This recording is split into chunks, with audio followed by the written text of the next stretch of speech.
D'abord, merci d'être là. Moi, je vais vous présenter, je m'appelle Christophe Maurien, centre de l'éducation. Je suis un conseiller entreprise à la CC Haute, basé à Narbonne, qui intervient sur le département, parce que vous avez le référent numérique. Numérique dans le sens large du terme, c'est-à-dire que pas que de la fiche Google qui Internet présent sur les réseaux sociaux, etc. Je m'occupe aussi d'aider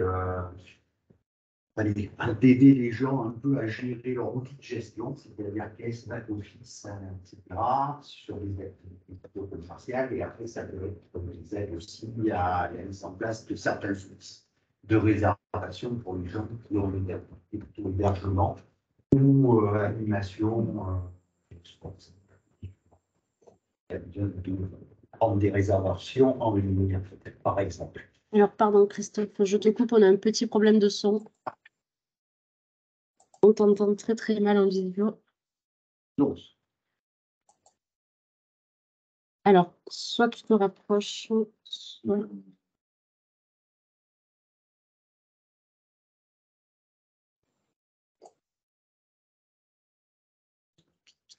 Mets-le à côté. Décale peut-être un petit peu le tien.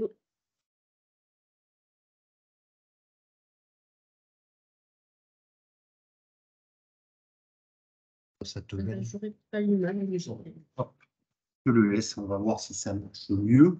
Je vais essayer de parler plus fort. Ça a l'air d'être mieux. On va voir. On va faire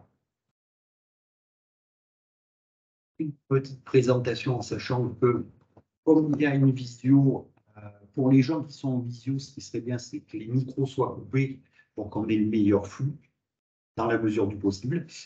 Si vous avez des questions à poser, posez-les avec l'outil conversation. Le chat, voilà, converser. Il est enregistré, donc on vous enverra un lien pour le replay YouTube, je pense. Et pour les gens qui sont présentiels, à la fin du webinaire, vous avez à disposition un questionnaire de satisfaction où on vous demande de mettre un peu les thèmes des prochaines réunions et rendez-vous numériques qui auront lieu à Lille. Le prochain étant le 25, c'est ça, le 25 mai ou le 15 mai. La date en tête. 15. Il me semble que c'est le 15. Donc le 15. Donc juste en titre, que je vais aborder donc la recherche Google, comment ça se passe, le référencement et l'intérêt du référencement local, et je vais clôturer sur l'outil de la fiche Google, donc Google My Business, qui est un outil gratuit, mais qui nécessite un petit peu de travail en amont pour rendre l'outil un peu plus performant. Mais il y a certaines. Je vais faire une petite introduction sur le vocabulaire. Donc, qu'est-ce qu'une requête? C'est la question. Donc, je vais synthétiser mots-clés utilisés pour interroger un moteur de recherche, que ce soit Google, Bing, Quant, et Critique Analytics. Donc, la requête, c'est ni plus ni moins ce que vous mettez dans la barre de recherche dans le moteur de recherche. La page de résultats de recherche, c'est le fameux CERN. On a peut-être pas entendu parler. Il y aura différents résultats de recherche. Le référencement naturel, ça, tout le monde en a entendu parler. C'est relativement intéressant, notamment pour les gens qui ont un site internet. Qui veut étant positionner naturellement votre site dans les premiers par rapport à des requêtes utilisateurs. et ça, c'est relativement lié. Le gros du travail sur un site Internet, il y a, on va dire sa fabrication, mais je dirais la mise en place du site. Mais c'est surtout le travail qu'il y a à faire par rapport à des mots-clés. Donc, ces fameux mots-clés, ça pose des problèmes à tout le monde. Alors, il y a des solutions. Hein. Il y a un truc qui s'appelle ChatGPT. Il est pas mal. ChatGPT. Donc, ça, c'est de l'intelligence artificielle. Vous posez une question, et là, vous avez des ordinateurs qui se mettent à réfléchir à votre place et qui font une petite rédaction. C'est très à la mode chez les étudiants, chez les lycéens. Hein, quand ils ont des interros chez eux à faire, souvent maintenant, ils se servent de ChatGPT. Et plus sur Wikipédia, on est vraiment là, vraiment sur l'intelligence artificielle. Alors, je pourrais vous le montrer, voilà, je m'en suis lancé une pour une dame que j'accompagne pour développer un peu sa présence sur Facebook, surtout de faire son calendrier de parution, etc. Et voilà, on tapait, entre guillemets, sur une problématique, quel mot-clé utiliser, et on s'est servi de ChatGPT tout simplement parce que l'intelligence artificielle, c'est aussi des robots, et ça reprend un peu la logique des algorithmes des fameux moteurs de recherche. Donc les mots-clés sont, par mot-clé, ça fait une page, mais on s'en espère beaucoup pour à chaque fois créer du contenu littéraire. Dans le référencement, il y a le référencement payant, c'est-à-dire quand vous allez payer des campagnes publicitaires, que ce soit sur Google, que ce soit sur Facebook, par exemple, sur Instagram, sur TikTok, etc. C'est-à-dire que là, vous allez payer pour faire remonter votre site Internet le plus haut possible. C'est un outil que moi, je ne recommande pas pour des gens qui sont des militants, mais qui ont des problématiques au départ de positionnement. Votre cas, Google, on ne la trouve pas parce que je n'ai pas travaillé, vous n'avez pas utilisé les bons mots-clés. Donc, ça à faire une fois que votre site, mais de manière naturelle, se positionne sur la première page, sur les deux premières pages, par exemple. Si vous n'avez qu'une fiche Google, par exemple, ça peut arriver, la personne est en attente, se pose des questions sur l'intérêt de créer un site Internet. C'est des sites marchands, etc. Qu'est-ce que je fais avec mon site Internet? Donnez une fiche Google. Si vous n'êtes pas dans les 3, 4 premiers, localement, c'est qu'il y a un problème de référencement naturel. Plutôt que de payer des campagnes de pub qui ne vont pas donner forcément des résultats, le travail, on évite de payer, c'est vous qui allez travailler, donc c'est aussi de l'argent, hein. C'est du temps que vous allez passer. Normalement, pas sur votre temps de travail le temps d'ouverture du magasin, c'est à faire chez vous. Et vous allez un virus et une cassette supplémentaire de chaque entreprise. C'est un travail à peu près de, pour un point de vente physique classique, on va dire, classique, c'est à peu près une semaine de travail. Mais il y a des interrogations, mais il y a surtout de l'espionnage, ce que j'appelle de l'espionnage, c'est-à-dire vous allez voir ce qui se passe chez des collègues, chez des concurrents ou chez des concurrents. Vous appelez comme vous voulez. Et le Search Engine Marketing, c'est le SEO plus le SEA, donc référencement payant plus référencement naturel. Donc, les deux termes à retenir, requête, le fameux SERP, c'est la page de résultat. Le SEO, le SEA, on en parlera après. Alors, pourquoi je parle beaucoup de Google? Rien, mais les parts de marché des moteurs de recherche, 91% pour la France, c'est Google. 4,78% de mémoire, c'est Bing. Et vous avez Yahoo qui fait un 78, donc 88% de part de marché.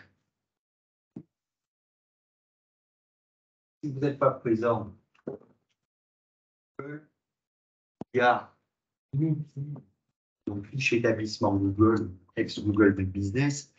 Vous allez passer à travers de certaines opportunités. On va voir lesquelles au départ. Je parle bien en référencement local. À partir du moment où vous êtes sur un référencement national, voire international pour certains, les problématiques sont un peu différentes.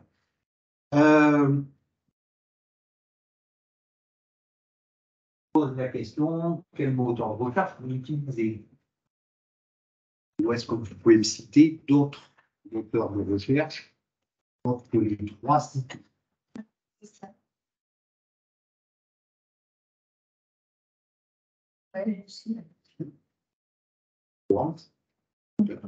Et en français, quand même, on lui faire du côté télécom. Alors, tous ces moteurs de recherche, ça part de marché, c'est moins de 0,5%. Donc, il y a du retard à l'allumage. Pour information, c'est assez récent. Je vais parler sous couvert de certains coachs Google. Il y a un outil qui va s'appeler la fiche établissement Apple. Pour les gens qui sont dans un environnement Apple. Donc, ça intéresse particulièrement les gens qui gèrent de l'hébergement en restauration. Même principe que la fiche Google, mais sur l'environnement Apple. Et donc là, on touche vraiment des gens qui sont spécifiquement en hardware, c'est-à-dire en matériel Apple. Vous avez un Apple sur le 12-13, vous allez voir arriver dans le moteur de recherche la possibilité d'avoir la même chose qui est développée par Google depuis X années, on va l'avoir développée par Apple. Donc là, vous allez voir que ça diffère légèrement, mais l'outil n'est pas gratuit. Même si Apple dit que c'est gratuit, il faut déjà avoir un compte Apple. Si vous êtes quelqu'un qui vit dans un environnement Windows, par exemple, c'est un compte fixe. Il va falloir doubler les choses à chaque fois. Mais ça existe, donc ça va venir se mettre en concurrence par rapport à la fiche établissement. Donc, petit rappel sur comment fonctionnent les moteurs de recherche. C'est-à-dire comment les robots et les algorithmes vont chercher quelque chose à partir du moment où il y a une requête. Donc, le référencement, en traduction littérale anglaise, c'est l'action de référencer quelque chose sur Internet. C'est l'action d'inscrire un site sur un moteur de recherche ou un annuaire. Le jeu d'être bien référencé, c'est d'être visible sur les moteurs de recherche. En l'occurrence, le plus long est toujours Google.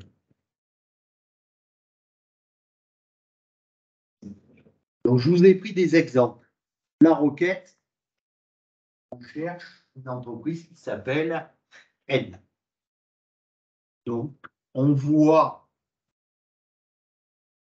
logiquement ici le nombre de résultats de recherche.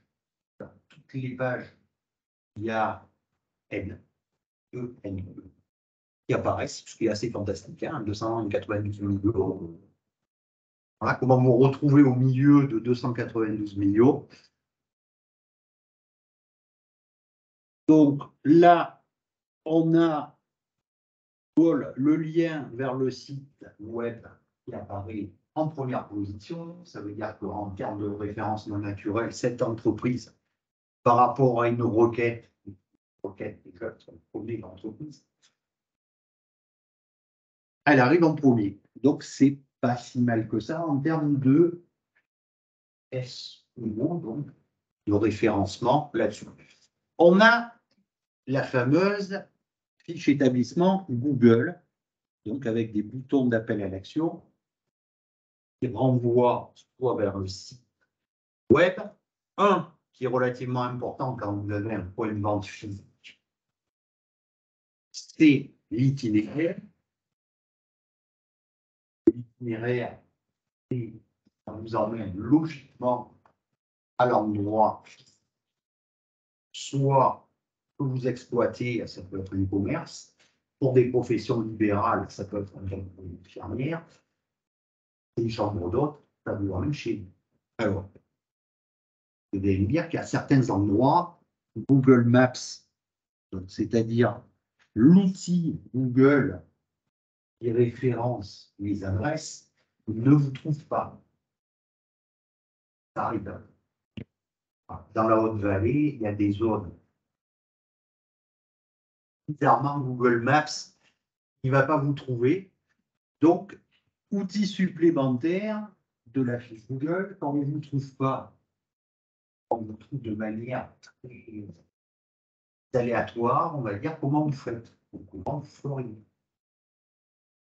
Mettre une autre adresse à côté.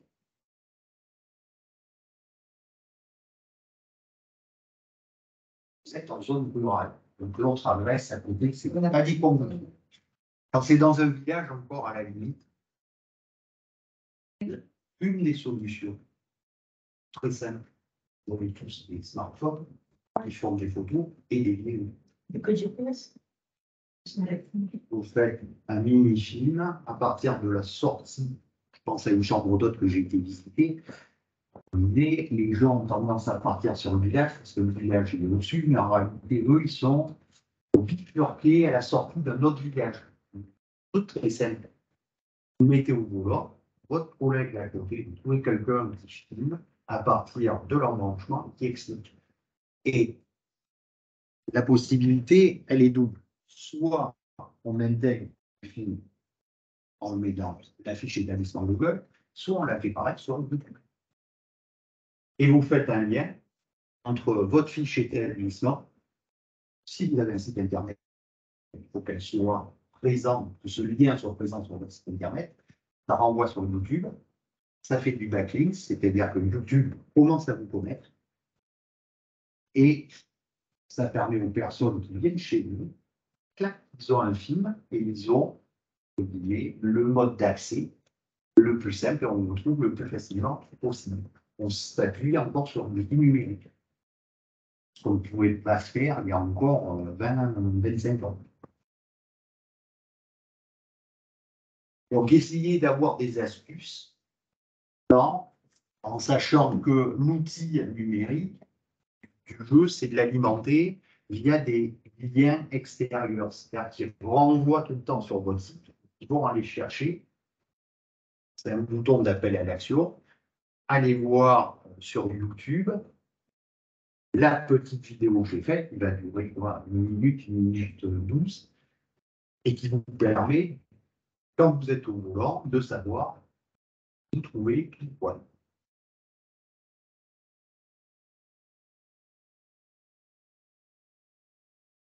Autre exemple, là on était sur une entreprise, alors je fais un cas très simple, on connaissait le nom de l'entreprise. Là, je vous ai mis une requête, je cherche la recette du gratin dauphinois. Le cassoulet de Castelnaudary, n'importe quoi. Deux choses. Une recherche navigationnelle, je sais sur quel site je veux aller, ça représente que 20% du trafic. Donc, des requêtes, il y a quelqu'un qui va vous connaître, vous.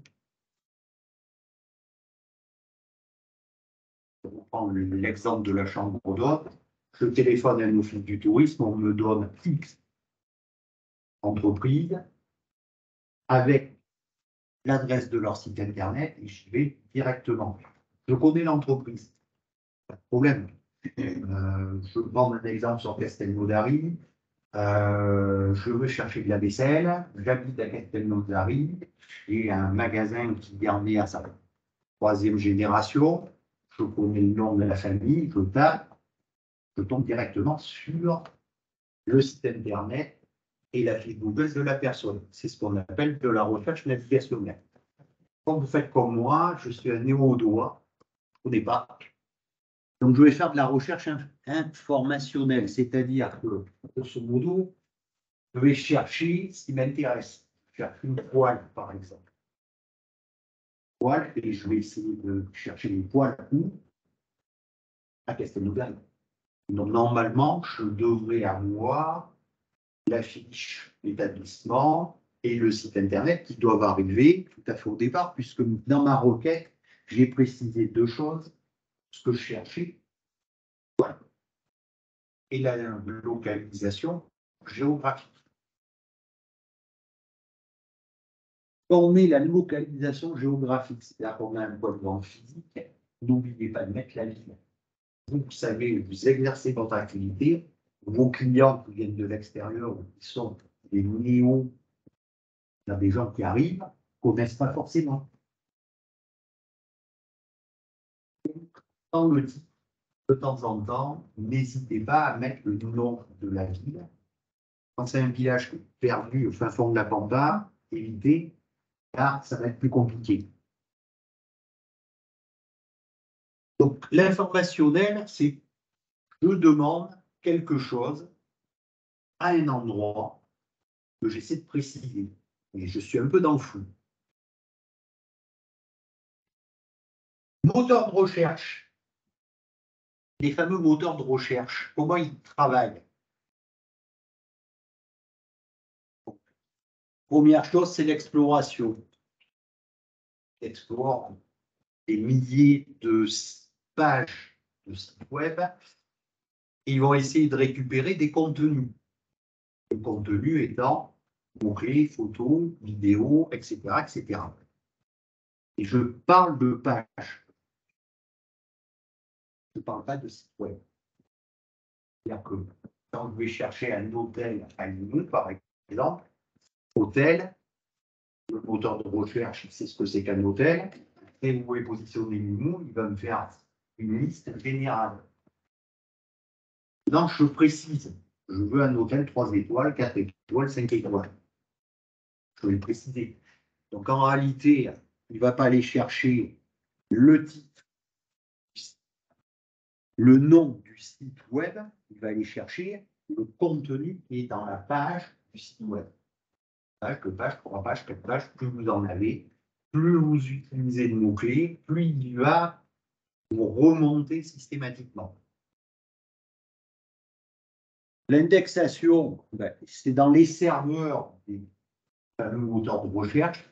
On va mettre aux pages, les pages des sites internet, les pages des fiches établissements Google, par exemple.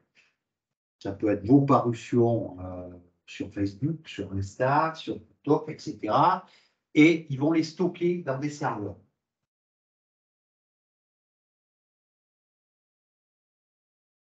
Donc l'indexation, elle porte sur les pages et non pas sur le site web ni de la page Google. C'est ce qu'il y a à l'intérieur.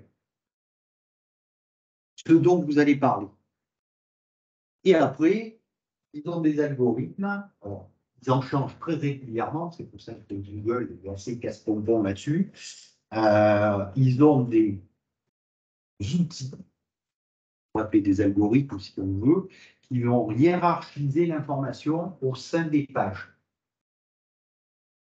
Hôtel, ça ne suffira pas. Vous savez ce que c'est qu'un hôtel. Plus il y aura de mots clés qui vont définir la catégorie et les avantages concurrentiels de l'hôtel, plus la hiérarchie va se faire. C'est-à-dire que, je vais prendre un exemple tout bête, vous avez un hôtel, 8 chambres, tac, tac, tac, la personne oublie de dire qu'elle a un parking gratuit à disposition, ou un parking surveillé, qu'elle a une piscine. Par rapport à des pages d'un autre hôtel où il y aura une page sur la piscine et les avantages, les horaires d'ouverture, etc., c'est les surveillés, pas surveillés. Style parking est certes gratuit, mais surveillé. Donc faire un laïus, on voit bien que dans la page, on va commencer à mettre du contenu. Ce contenu, c'est ce qu'on appelle les mots-clés.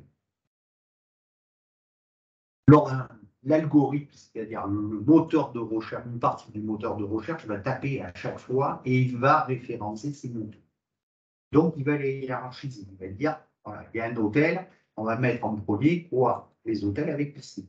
Si vous avez oublié de mettre que vous avez une piscine, vous allez vous retrouver tout à fait en bas.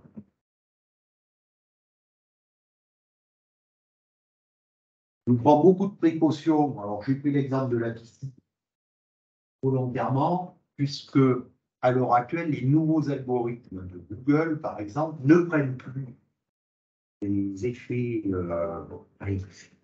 on va dire, écologiques. La hiérarchie de la piscine est tombée. C'est-à-dire qu'ils ne vont plus chercher de manière très volontaire les hôtels avec piscine. Ça ne va plus être un mot-clé qui va remonter le positionnement d'une de vos pages. Tout simplement parce qu'entre-temps, il y a tout qui tourne autour du changement climatique, rareté de l'eau, etc. Et que les moteurs de recherche s'adaptent. Tous les 6 mois, on revoit les algorithmes, donc tout ça, entre guillemets, on est sujet à des changements et c'est pour ça qu'il faut surveiller systématiquement et son système d'internet et sa fiche établissement Google. Quand on commence à la voir descendre dans le classement, alors qu'on avait un classement peut-être en 22 ou 23, il faut se poser les bonnes questions et regarder un peu ce que font vos concurrents qui sont passés au-dessus.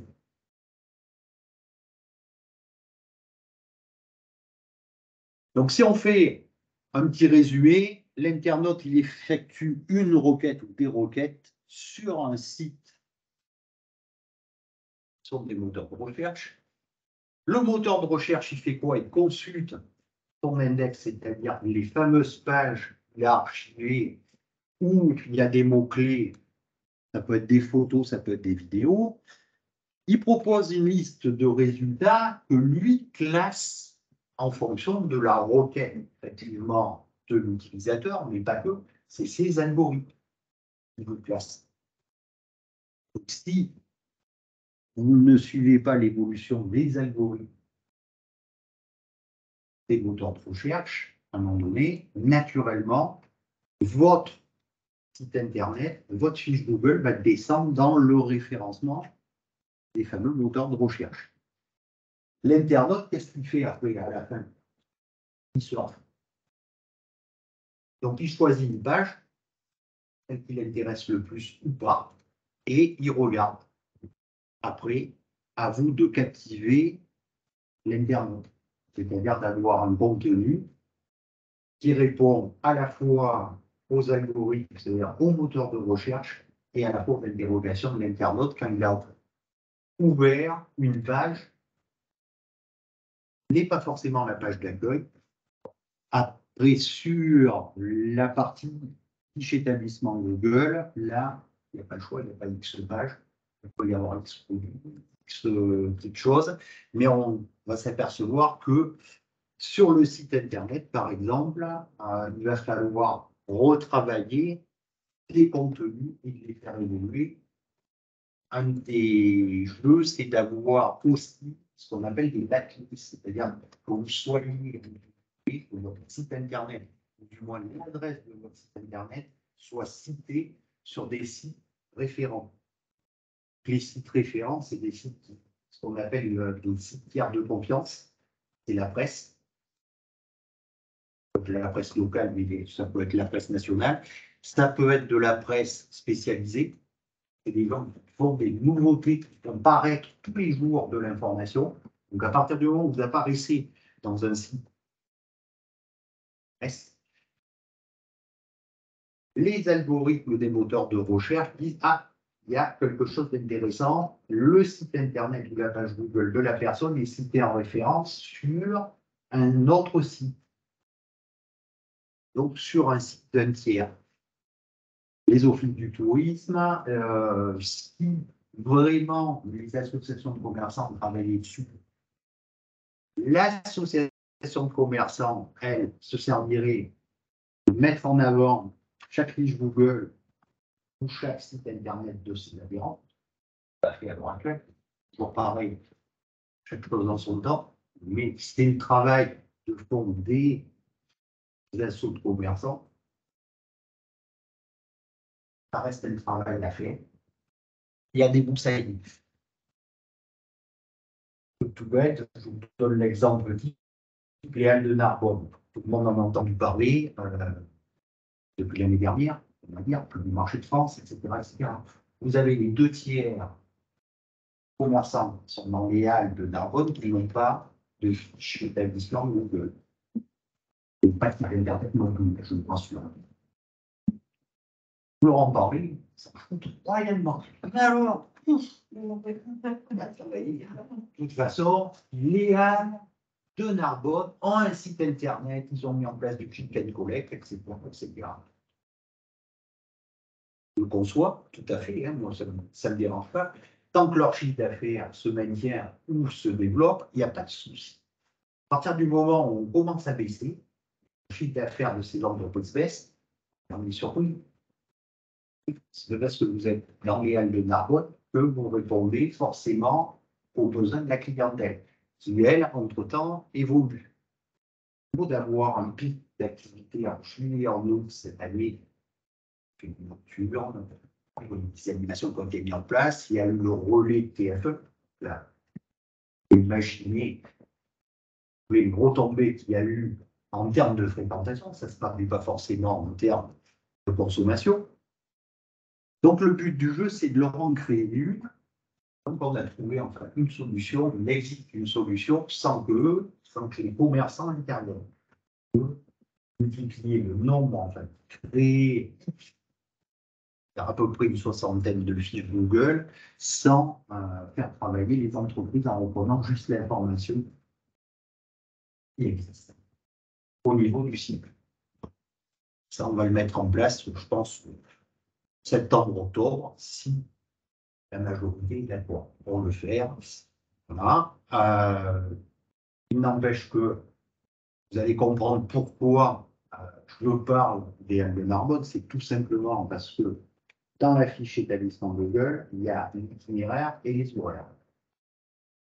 Au halles, c'est facile, les horaires, c'est le matin, ça peut être de 7h30 jusqu'à 13h. C'est invariable, c'est tous les jours de la semaine. Une jour de fermeture, ça peut être le mercredi. Ça les regarde, mais au moins qu'il y ait des informations basiques. Deuxièmement, qu'on puisse les contacter. C'est marrant de faire du click and collect, c'est-à-dire que vous allez commander sur un site qui n'est pas celui du commerçant. Vous ne savez pas ce que vous demandez. Il y a des clients, il y a du click and collect, mais les gens, la livraison à domicile, ils l'ont mis en place, qui refusent de le faire parce qu'ils ne sont pas en direct avec l'entreprise. L'anatomie, donc, d'une page de résultats de recherche, je reviens sur mon gratin dauphinois, on est parti sur le plat gratin. On a, dans un premier temps, tous les liens sponsorisés, pour montrer les différentes formes qui apparaissent quand on va chercher quelque chose, on fait une requête sur Google. Les résultats organiques, c'est-à-dire que c'est tout ce qui apparaît, entre guillemets, quand on cherche plat gratin, bizarrement, qu'est-ce qui arrive le premier? Je ne sais pas si vous voyez, mais je vais vous dire, c'est Amazon. Dessous, c'est Cdiscount. Donc, on retrouve de toute façon les plus gros faiseurs, les plus gros commerçants. Si vous voulez, à chaque fois qu'on est sur une requête, plat gratin, on ne renvoie pas sur votre magasin ou sur le magasin qui vend des plats gratins à Limoux. Sauf si je rajoutais ici plat gratin Limoux. Là, je tomberai normalement sur une ou deux entreprises de Limoux qui vendent des plats gratins. Si je le reste comme ça, et là, vous ne pourrez jamais lutter contre ces démons de Chine. Ils sont aussi des GAFA. C'est des milliards d'investissements sur le numérique annuel. Le gratin, et là, vous voyez bien qu'on n'a plus une fiche. Entre guillemets, on est parti sur un plat gratin, il m'est tombé une recette de gratin. Là, on n'est pas sur une fiche Google My Business, on est sur une fiche Knowledge Graph, comme ça s'appelle ça. Non, une fiche générique qui a sorti Google, le moteur de recherche.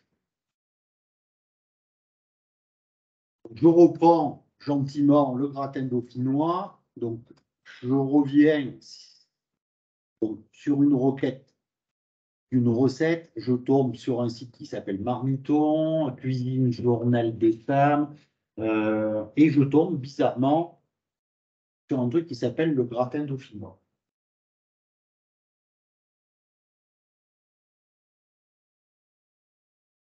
Truc vachement intéressant. Alors, je ne sais pas qui c'est. Et j'ai un exemple à Castelnaudary d'un site internet où la personne l'a appelé le cassoulet de Castelnaudary. Et ce monsieur, quand on tape cassoulet, naturellement, Google, de temps en temps, il a des, je ne sais pas comment, quelques idées de génie. On tombe sur les sites principaux de revente de cassoulet, Castelnaudary, où on veut, de Carcassonne. Et ce monsieur, son site arrive en systématiquement 3e, 4e position. Il a été, c'est un site qui a été fait quand même en 97 ou 90. Il a gardé, il a l'antériorité et le nom n'ayant pas été déposé, cassoulet Castelnaudary, il vend des conserves et il arrive à avoir une fréquentation de son site qui est énorme. Quand vous pouvez, là c'est pareil, gratindauphinois.fr, je ne sais pas si c'est une entreprise, c'est un site qui a développé ou qui a fait référencer le gratin dauphinois, mais des fois, on a des entreprises qui ont la chance de pouvoir avoir un mot-clé qui les place systématiquement dans le haut du panier. Donc, toujours pareil, on est sur le même principe qu'une fiche Google, mais ce n'est pas une fiche établissement Google, hein, on est sur une recette.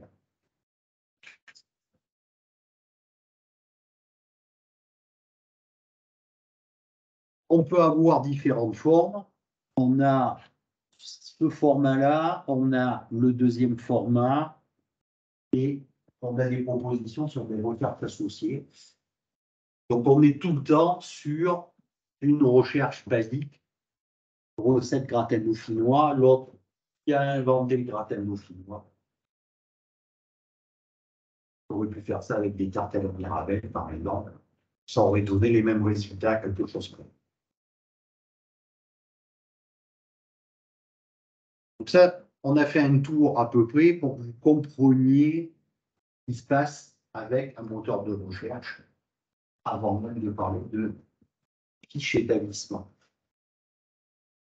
Le référencement local, c'est ce qui vous intéresse tous et toutes, mis à part si vous avez, et ça peut arriver, une activité qui nécessite des clients à Paris, à Londres, un peu partout dans le monde. Ça m'est arrivé de rencontrer quelqu'un qui fasse de la gestion de ressources humaines et de la montée en compétences. C'est une dame qui est d'origine anglaise, qui s'est installée dans l'autre, et qui a une clientèle plutôt en Amérique du Sud. C'est un peu difficile de le dire. On va parler référencement local. Voir à quoi ça correspond le référencement local. En principe, on est sur plutôt des recherches géolocalisées, c'est-à-dire qu'on emploie le nom de la ville ou le nom du département ou de la région, etc., etc. Le but du jeu d'un bon référencement local, c'est d'apparaître dans les 3 premiers, systématiquement. Mettez-vous ça dans la tête. Ma fiche Google, à partir du moment où j'ai utilisé les bons mots-clés, elle doit arriver en tête de liste. Les résultats locaux, lors d'une requête, intègrent une destination et un lieu.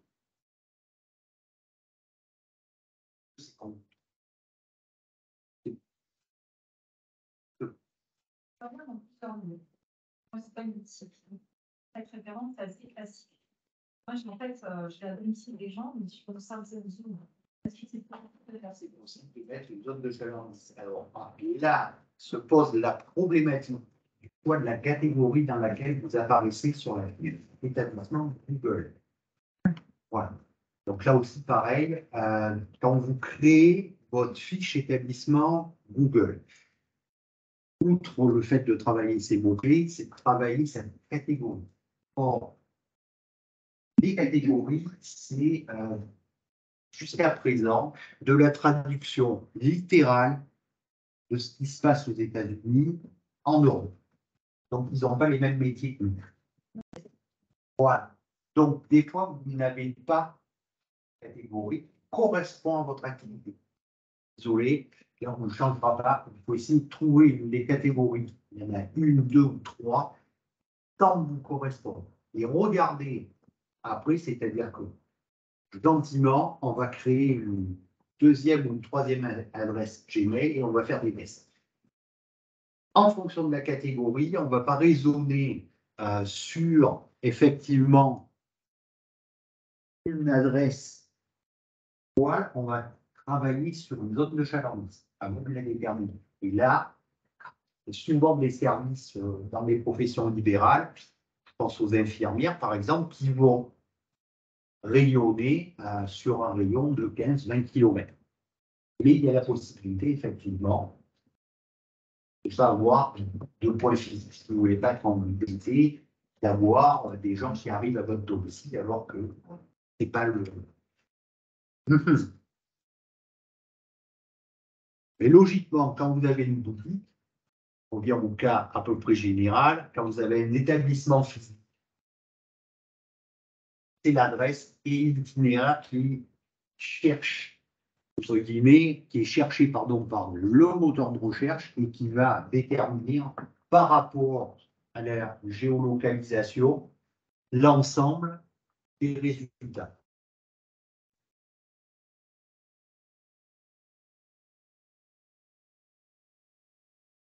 On va travailler à peu près, dans ma deuxième intervention, c'est-à-dire le 15 mai, toutes les techniques qui vont vous permettre d'améliorer votre visibilité au niveau local. Bien, référencement local. Je ne parle pas de référencement national ou international. Là, c'est un peu le but d'un site Internet et de le construire pour avoir des retombées, soit au niveau national, soit au niveau international. Donc, si je fais une recherche, par exemple, sur une boulangerie, je cherche une boulangerie sur Lyon. Boulangerie sur Lyon, ça me renvoie sur des géolocalisations. Donc, vous verrez, je crois que je l'ai mis dans une slide un peu plus loin. Quand vous servez, vous allez voir que les recherches à partir de smartphones sont relativement importantes. Ça doit représenter aux alentours de 80% des recherches sur Internet. Vous êtes géolocalisé. Vous n'avez pas sauté l'option. Et on vous donne les adresses les plus proches de votre géolocalisation. Quand vous arrivez, vous êtes nouveau, vous ne connaissez pas trop la ville, vous avez tout intérêt à mettre en place la géolocalisation de votre téléphone. Ça vous permet de ne pas avoir de réponse à vos interrogations qui soient des fois à 3 ou 4 km. Donc, les résultats locaux, ça vous donne 1, 2, 3. Bizarrement, si on regarde bien, vous avez les étoiles qui correspondent aux avis. Bizarrement, la première qui arrive, elle n'a que 4 étoiles. Par rapport à la deuxième qui en a 4,5, il n'y a pas de lien entre les avis. Alors, même s'il faut y répondre aux avis sur la fiche établissement Google, ça ne génère pas de remontée systématique de votre entreprise. Vous avez des avis qui sont entre 3 et 4. Est-ce qu'on est obligé, par exemple, d'avoir ces habitudes? Je le dis parce que je suis en profession libérale, je me souviens d'une dentiste à Tours. Elle est un mec complètement furieux qui lui a mis un saladier truc. Et comme les parents qui se sont occupés, en fait, si je regardais ça, j'aurais pensé qu'il avait vraiment pas une bonne. C'est pas vous, mais répondre à des avis. Mais c'est pas vous qui avez la même. Malheureusement. On est obligé, en tout cas, de Alors, vous pouvez demander à Google de le faire souffler la vie. Mais il va falloir justifier. Après, ça peut prendre du temps. C'est pas immédiat. Obligé d'avoir. On est obligé. Après, on peut y répondre. Le but du jeu, c'est d'y répondre. De toute façon, qu'il soit positif ou négatif, un avis, répondez-y.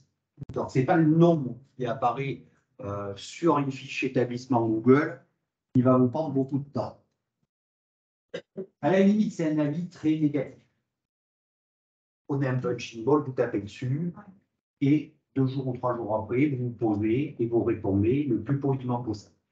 Souvent, les avis très négatifs, c'est vos concurrents. Ouais. Voilà. Donc, c'est des gens qui ne sont même pas rentrés forcément dans votre groupe. Je vais prendre des exemples, je ne sais pas s'il y a des restaurateurs, mais souvent, dans la restauration, on voit des trucs, des gens qui font des avis, et voir une entreprise où la personne m'a dit, maintenant, j'ai des avis négatifs, ça commence à me gonfler, je veux plus y répondre, etc. Il en avait sur TripAdvisor, il en avait. On va voir à peu près. Et on va commencer à regarder, puisqu'il avait de l'informatique de gestion, on va dire le jour où l'avis mis, on va reprendre tes menus, etc. Bizarrement, les plats que tu as cités, ce jour-là, n'étaient pas à la carte.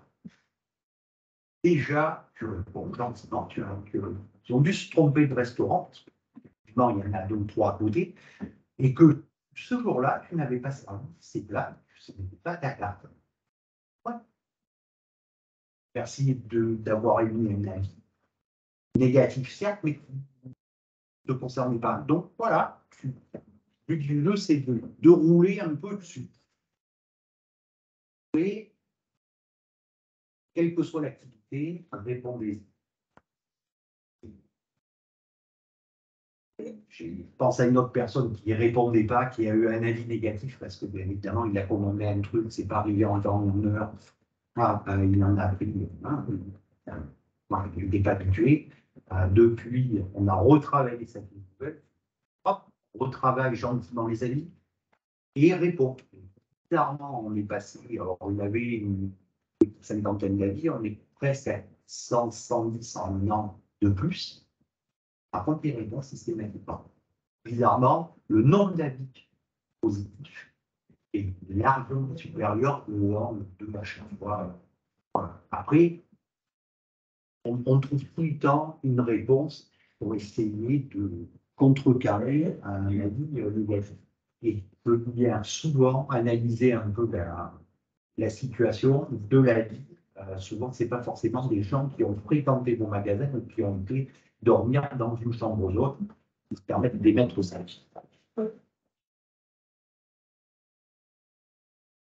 Le référencement donc, local, ça permet d'apparaître dans les résultats locaux.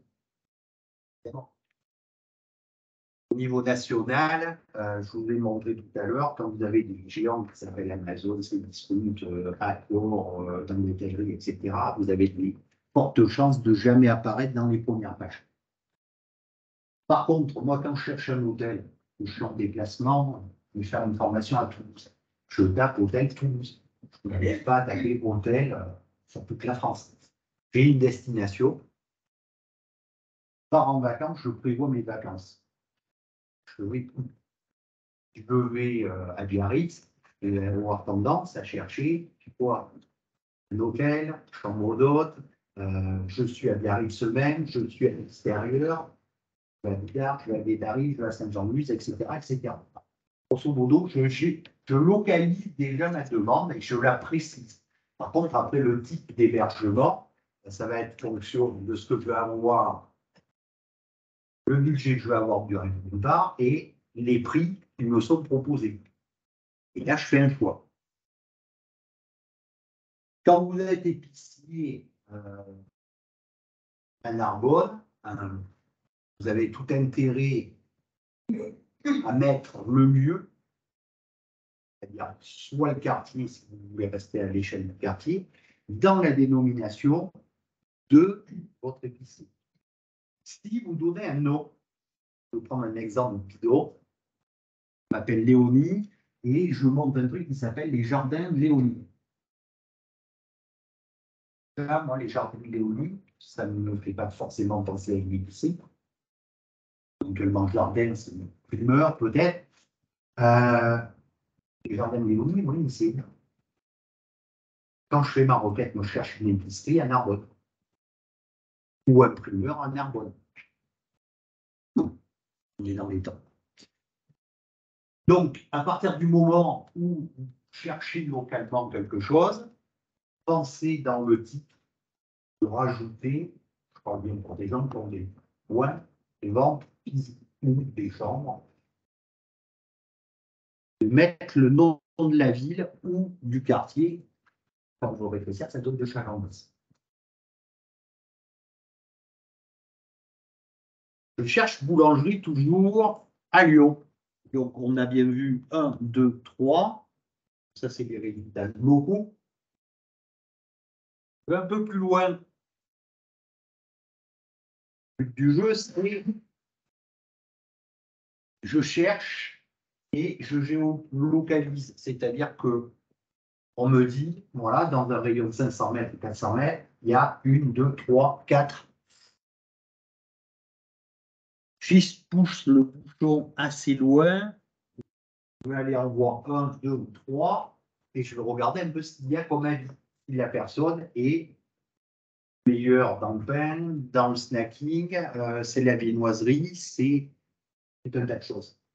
Donc, je vais m'appuyer sur un outil et la fiche Google.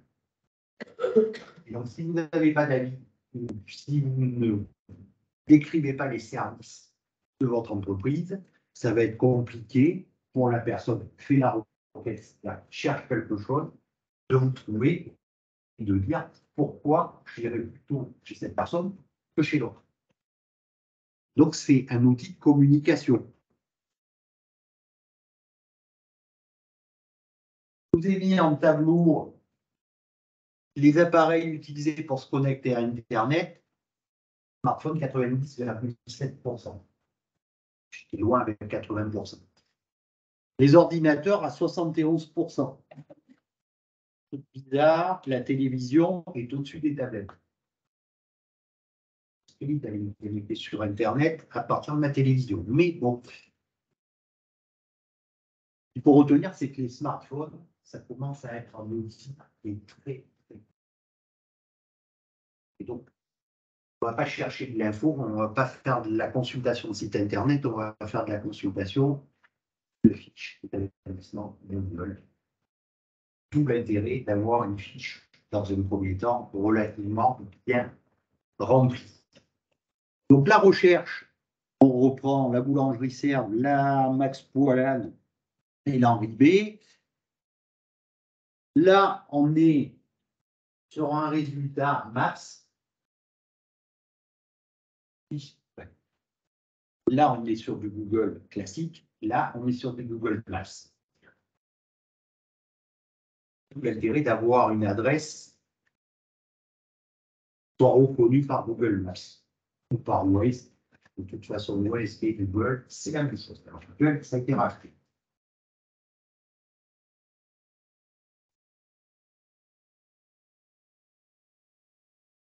Donc, Google, lui, il a fait son travail. Il vous a gentiment informé de ce qui existait par rapport aux mots-clés qui sont utilisés dans la requête, c'est-à-dire qui sont utilisés dans l'interrogation. Il doit à chaque fois penser à réfléchir comme si vous étiez un client. Comment vos clients arrivent chez vous? Pourquoi ils rentrent chez vous? Quel est l'avantage concurrentiel à chaque fois que vous apportez par rapport à vos concurrents ou néanmoins collègues?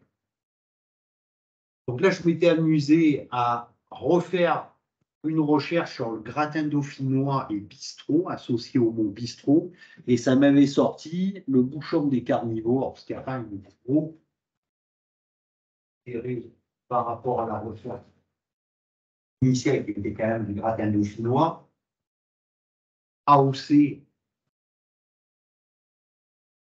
Léal de Lyon, Paul Bocuse et aux 24 colonnes, et ça me dit pas grand-chose, sauf que ces gens-là, certainement, ont dû parler de gratin dauphinois dans leur menu ou dans les spécialités, c'est-à-dire qu'ils ont allumé dans la fiche Google ce qu'on appelle les fiches produits.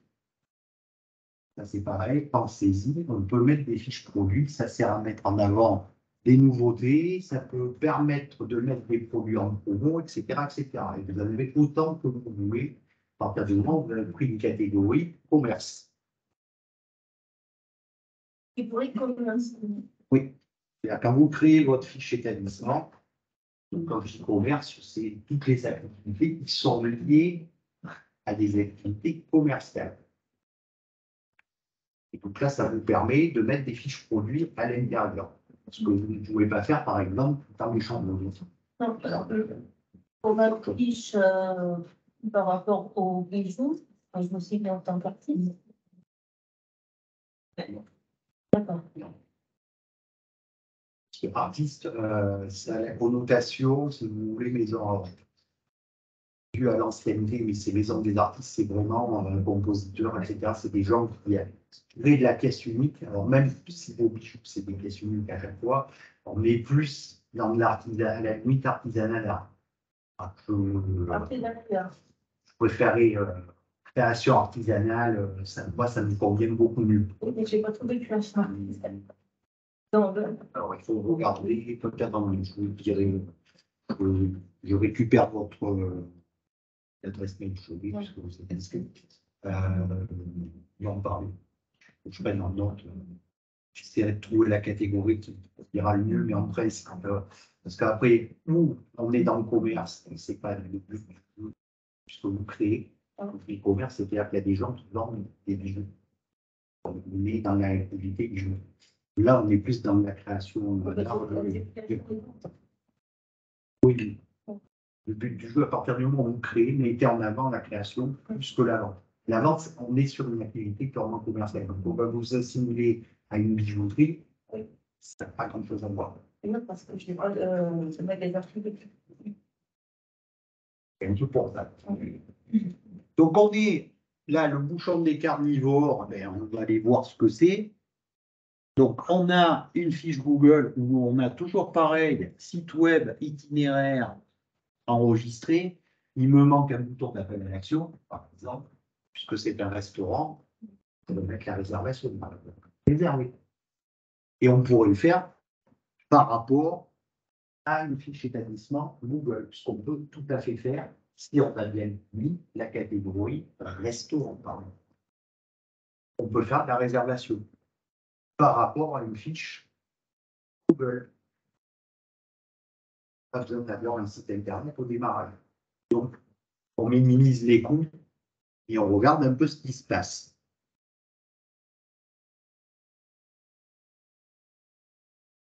Donc, sur les tendances, on s'aperçoit que les internautes recherchent de plus en plus des services et des commerces de proximité. Google a tendance à utiliser la localisation des internautes. Alors, la tendance le fait systématiquement maintenant. C'est-à-dire que vous êtes, à partir du moment où vous mettez, vous activez la fonction géolocalisation de votre smartphone, vous êtes dans la boîte, comme on dit. Pour les entreprises, c'est un moyen d'être un peu plus visible et d'attirer l'attention sur des nouveaux clients, c'est-à-dire des gens qui font des recherches par rapport à une thématique, par rapport à un produit et par rapport à une localisation. Ça va vous permettre d'être un peu plus mis en avant. Deuxièmement, dans le référencement naturel, c'est que vous avez un site internet l'évolution de votre fiche établissement, c'est-à-dire le référencement naturel de votre fiche établissement, rentre dans les calculs des algorithmes pour faire remonter votre site internet. Simplement, pourquoi? Parce que si vous avez déjà bien travaillé les mots-clés qui sont sur votre fiche Google, on va retrouver ces mots-clés dans votre site internet et systématiquement, le petit robot de Google va gentiment le prendre en compte. Logiquement, alors ça, c'est des chiffres à prendre avec des pincettes, mais vraiment, c'est les derniers mois de septembre 2022, 30% des recherches qui sont effectuées sur Google à propos d'une enseigne locale aboutissent à un acte d'achat dans les 24 heures. En source médiamétrie, à prendre avec des pincettes, parce que moi, je n'ai pas ce ressenti-là, et il y a des institutions d'actes, donc on est obligé de leur faire confiance par rapport à l'échantillonnage des interroges.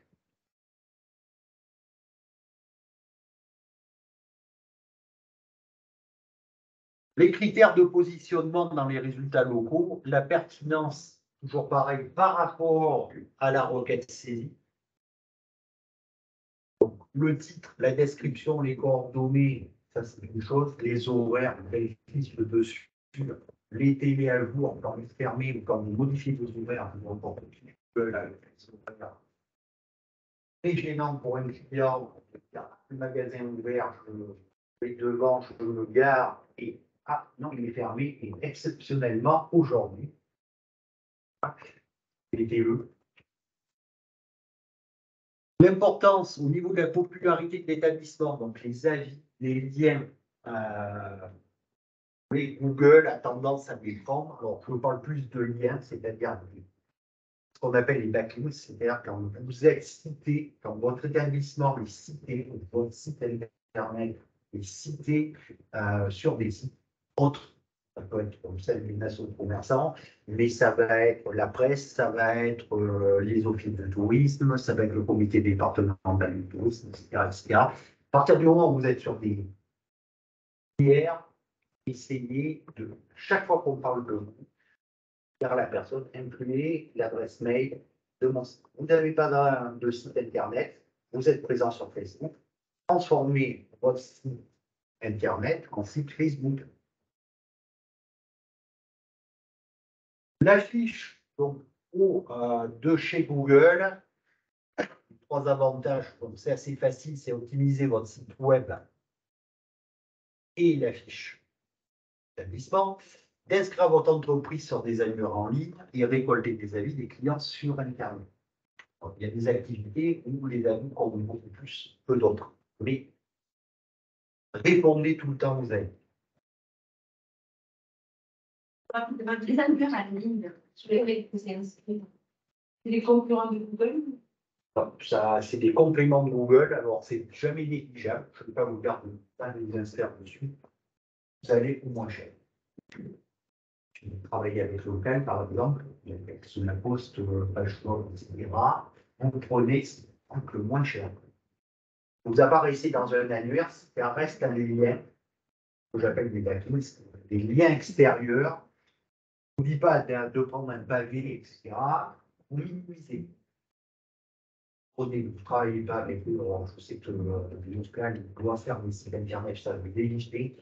Mais par contre, que vous soyez présent sur l'annuaire d'un champion et que ça vous coûte le moins cher possible, c'est toujours bien. C'est-à-dire que le moteur de recherche va vous chercher aussi dans les annuaires. Ce sont les sites hier, je ne veux pas dire plus dire de confiance maintenant, mais les algorithmes ont tendance à aller chasser de l'information là-dessus avec certaines précautions, on va dire, mais personne ne vous empêche d'y aller. À condition de ne pas investir sans limite là-dessus, c'est juste une présence. Deux lieux sur deux endroits différents. Est-ce qu'il y a deux fiches comment on peut mettre Carcassonne, ça marche ou c'est pas Une forme d'activité. Moi, je suis partant souvent d'avoir deux fiches Google, sans forcément les répliquer. avoir un peu de confiance. Déjà, dans l'endroit 1, vous avez essayer d'arriver à servir la personne. Après, voilà, tout dépend de l'activité. C'est vraiment du cas par cas. Le mieux, c'est quand même, vous avez 2 établissements, sur les 2 établissements. Je ne vous dis pas la même chose pour un site internet. Le site internet peut être commun aux deux. Les fiches Google, c'est autre chose. Si vous voulez, la fiche Google, c'est ni plus ni moins qu'un point d'entrée sur Google. On est sur Google Maps, on est sur Waze, on est sur ce que vous voulez. Grosso modo, on va nous trouver et on va emmener le client où il va arriver devant votre magasin. Alors, ça ne veut pas dire qu'il puisse se garer devant, mais il va être obligé de passer devant. Si vous mettez qu'une adresse, vous mettez en service, attention, j'ai une deuxième point de vente située là. Déjà, l'algorithme, lui, va comprendre, il va dire, il y a une adresse principale, il y a une deuxième adresse, etc. Et on peut éventuellement avoir le même si vous avez un site de production où vous ne faites pas de commerce et un site de vente, il y a une autre adresse. Vous mettez site de vente. Et ça n'empêche pas que vous pouvez parler du site de production. C'est un manier avec beaucoup d'adresses, il faut avoir de l'agilité. Je vous réponds oui, non, mais pour moi, vous avez, je vous prends un exemple un peu plus complexe, hôtel qui fait restaurant. Vous en avez un pour l'hôtel, un pour le restaurant. C'est 2 métiers différents. Tout simplement pourquoi? Parce que l'hôtel, vous mettez dans les services supplémentaires, restaurant sur place. Et la partie restaurant, vous allez pouvoir mettre les menus comme dans la partie hôtel. Si vous voulez rentrer dans la catégorie hôtel, vous ne pouvez pas mettre les menus. Ça paraît tout bête. 2 points de vente à des distances un peu plus larges. Pas de problème. 2 sites. Parce que les Google Maps, mais là, c'est Google My Business, C'est pareil. Moi, j'ai l'impression que c'est pas compliqué à. Change les noms, c'est fiche établissement Google Profile Business en anglais et Google Maps. En réalité, vous êtes sur les deux. À partir du moment où vous remplissez une fiche établissement Google, vous êtes systématiquement sur Google. Travailler sur Google, je pense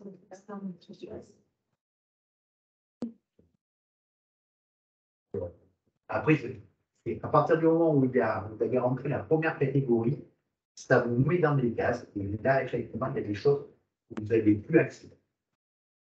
Quand vous créez votre fiche d'établissement, la catégorie principale qui compte le plus. C'est pour ça que je dis aux gens, créez 3-4 GD, testez comme si vous ouvriez. De toute façon, après, c'est facile. Faites sauter l'adresse.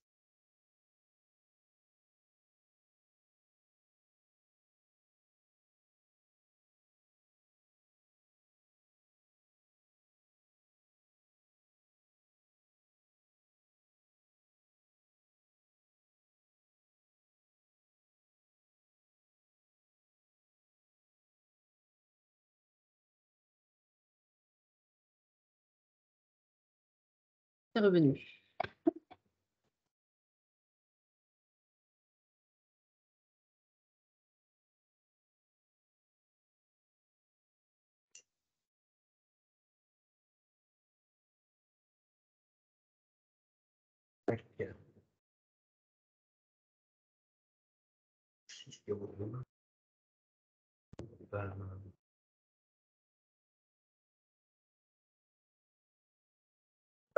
Pratiquement arrivé à la fin. Ça,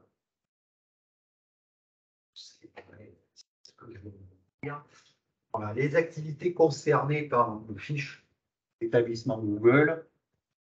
Donc, les professionnels de santé, je dirais pratiquement toutes les professions libérales, les artisans, qui n'ont pas forcément un site de vente, mais qui ont une adresse. Les commerces de proximité, ça c'est indispensable. La seule chose va être à exclure de la création d'une fiche établissement, c'est si vous avez une présence sur un site internet marchand, uniquement sur un site marchand. C'est-à-dire que si vous avez une fiche et un site marchand, la fiche Google paraît indispensable pour mettre au moins la partie magasin. Vous faites que du e-commerce. C'est l'une des exceptions où vous n'avez pas besoin d'être sur Google My. Par contre, il y a un gros travail à faire de référencement naturel et au démarrage de référencement payant pour lancer votre site internet. On peut passer par les plateformes. C'est Discount, entre autres, il y en a plein en fonction de l'activité. Pour rattacher dessus, vous allez voir que vous aurez un référencement naturel qui va faire monter un peu votre site internet. Après, il y a des coûts derrière. Je ne vous cache pas que ce n'est pas gratuit. Donc, le Google My Business, le seul prérequis, c'est avoir un compte Google, c'est-à-dire une adresse Gmail. Et comme vous pouvez en créer X, pensez toujours pareil à tester. Voilà, ça ne vous coûte rien, c'est un outil gratuit, surtout pour les catégories. Donc, on peut le faire depuis votre navigateur web, ça c'est plus intéressant parce qu'on a accès à beaucoup de fonctions. Si vous le faites par rapport à une application mobile, c'est-à-dire un smartphone, un peu plus limitatif sur les actions, enfin, sur les contenus que vous allez pouvoir travailler. Donc les opportunités, c'est de gérer vos informations, d'interagir avec les clients et petit point non négligeable, analyser votre présence en ligne, c'est-à-dire ce que je vous disais tout à l'heure, d'aller voir un peu ce qui se passe au niveau des statistiques. Et on peut aller plus loin avec Google Analytics. Ce que tu veux, c'est toujours de regarder à peu près son positionnement.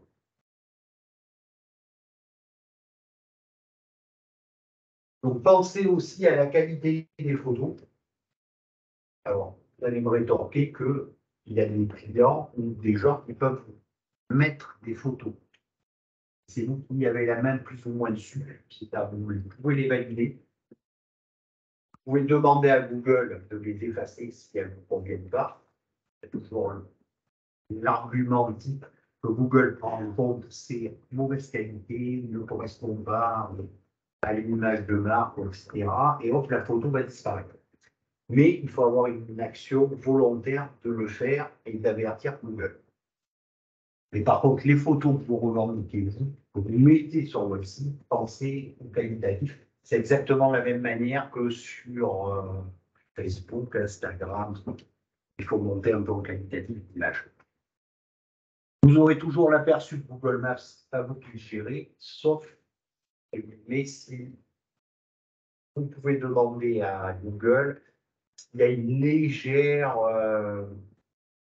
différence par rapport au positionnement de cette fameuse balise, qui n'est pas forcément bien située du bon côté. Il y a des possibilités pour Google maintenant d'agir et de repositionner le positionnement de ces fameuses balises. Ça peut arriver. Donc la vue de l'extérieur, pour le moment, ça, vous n'avez pas la main dessus, c'est un autre outil de Google. Là, c'est pas forcément tout dans le jour. On va finir par la règle d'or. Plus la fiche va être complexe, c'est-à-dire que plus vous allez mettre d'informations sur votre fiche Google, mieux elle sera classée. Donc, pensez tout le temps à la description précise de l'activité. Alors déjà, il faut trouver la bonne catégorie, mais en plus de ça, il faut décrire réellement votre activité. N'hésitez pas à mettre en avant les avantages concurrentiels peuvent être parking gratuit, mais ça peut être pour une chambre d'hôte, je ne sais pas, un garage à vélo, un espace de réparation, un mini-atelier de réparation pour les vélos, plein de choses. Les ouvertures, par exemple le dimanche pour certains, les photos, les horaires d'ouverture, j'insiste dessus, pensez à les mettre à jour quand c'est fermé exceptionnellement. N'hésitez pas à prendre la même qui a fermeture exceptionnelle terminée, on n'en parle plus.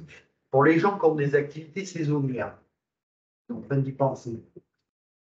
N'enlevez pas les horaires, vous travaillez la nuit, donc on va dire, et que le reste du temps, ben, vous êtes fermé. C'est une activité plein air, ce ne sera pas l'hiver.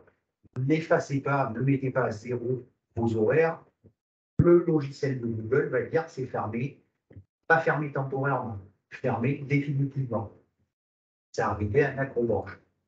Croyez bien le faire, comme d'activité, je remets plus d'horaires d'ouverture.